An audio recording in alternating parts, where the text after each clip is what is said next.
자, 오늘 우리가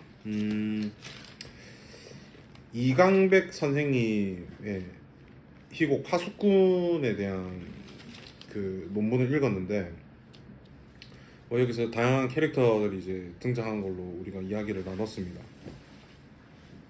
저는 이 캐릭터들 중에서 파수꾼 나에 대한 내용이 굉장히 인상 깊었는데, 이제 파수꾼 나가 이 권력을 유지할 수 있도록 하는 어떤 역할을 하면서 이제 자신이 그 권력 속에서 나름의 의미를 두고 그 순응하는, 그리고 파수꾼 다에게 꿈을 이제 심어주면서 그 허상을 계속해서 자기도 학습하고 다른 타인에게 이제 학습시키는 역할을 이제 하잖아요. 우리가 권력을 이제 쥐기 위해서, 그러니까 절대 권력, 사람들에게 이제 추앙받고 뭔가 인정받기 위한 그 권력을 그 지점에 다가가기 위해서 우리가 노력들을 많이 하는데, 이제 공 대표님이 봤을 때는 이게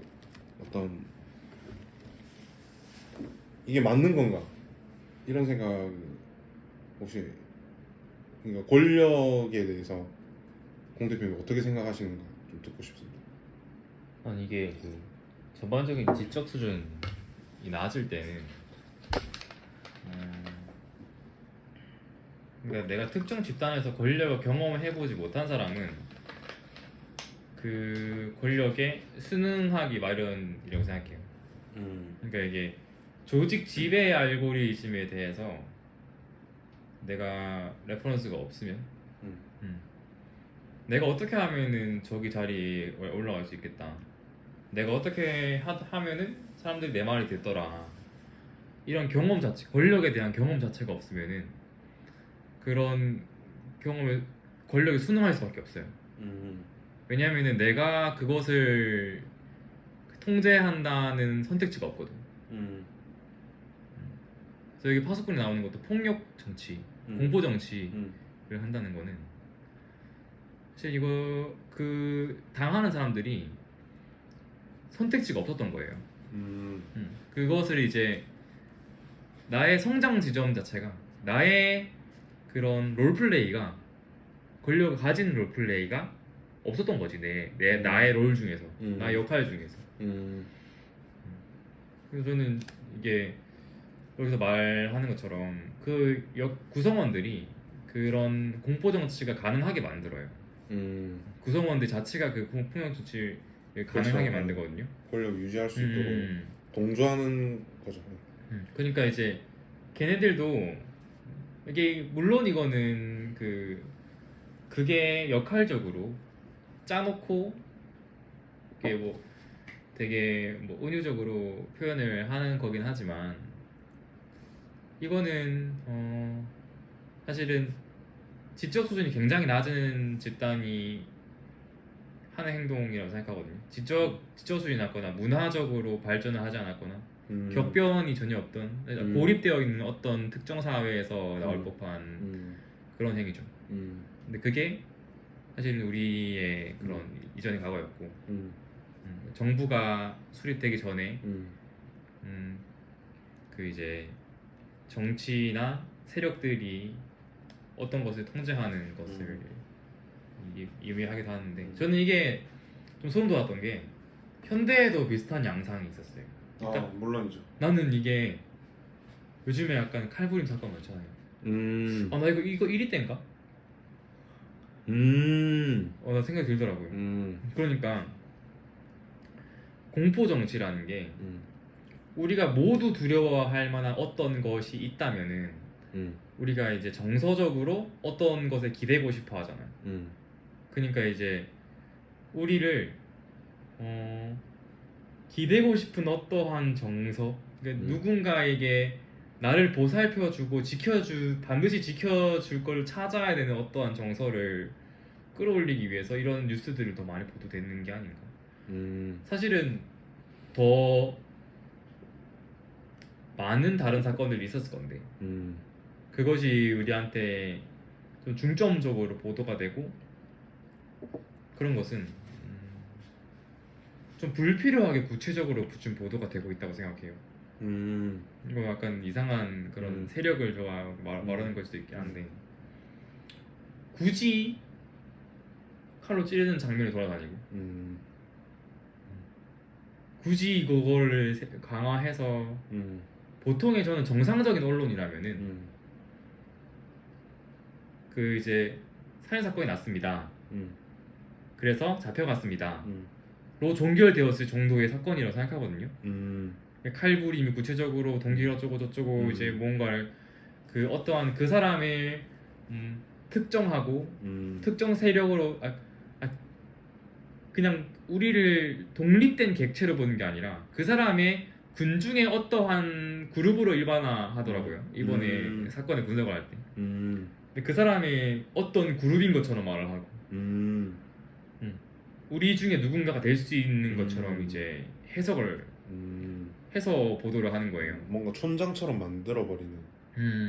나는 어떤 A씨가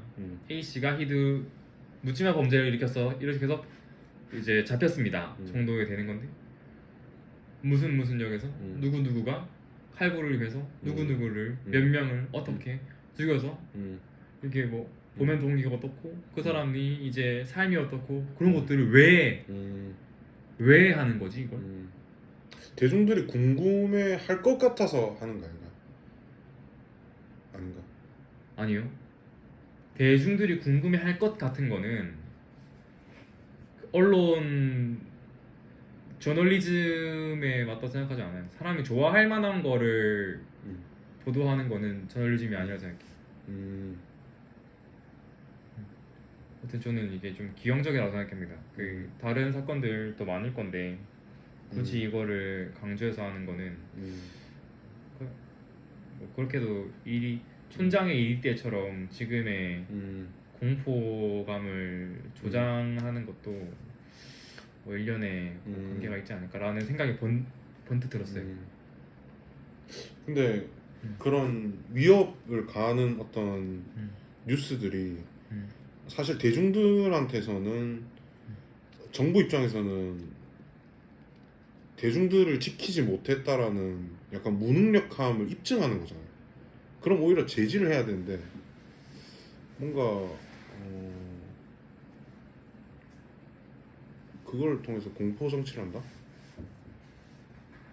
언론에서 이걸 통해서 얻는 것들이 무엇일까요? 그럼? 공포감을 조장하는 것 자체가 사람들을 뭐 어떠한 일련의 틀 안에 가두게 되거든요. 내가 공포에 노출되어 있다라는 그것만으로 사람들이 이제 더 말을 잘 듣게 되는 거죠. 내가 자칫하면 내가 보호받지 못할 수도 있다라는 감정이 드는 것 자체가 어떻게 보면은 더 다루기 쉬운 존재가 되는 거죠. 너는 지금 되게 위험한 상황에 놓여 있어. 라고 만약에 아이한테 말을 해요. 설득력 있게 말을 해. 너 지금 방금 사람 죽은 거 맞지? 넌 지금 굉장히 위험한 상황에 처해 있어. 어떻게 하겠어? 내 말 잘 들어야겠지. 난 너를 지켜줄 수 있는 사람이니까. 이게 어떻게 보면은 그 사람의 무능력, 국가의 무능력이랑은 별개라고 생각해요. 생각을 해보면은 국가가 능력이 있어서 그 사람을 막을 수 있는 건 아니거든요. 아 그렇죠. 그건 네 맞죠. 능력이 있는 국가라고 해서 그 사람이 칼 들고 누굴 수술고 하는 거 막을 수 있지 않아. 근데 뭐 훌륭하게 대처하는 거를 보여주지 않았지. 아 그렇죠. 보여주지 않았지. 근데 나는 이게 그런 식으로 작용을 할 수도 있었겠다 라고 생각하는 거죠. 요즘 언론은 이제 그런 걸 통해서 어떤 이제 군중들을 통제하고자 하는 어떤 잠재적인 그런 인지를 하고 있는 거네. 의도했던 의도 안 했건 어느 정도 그런 기능을 하지 않을까요?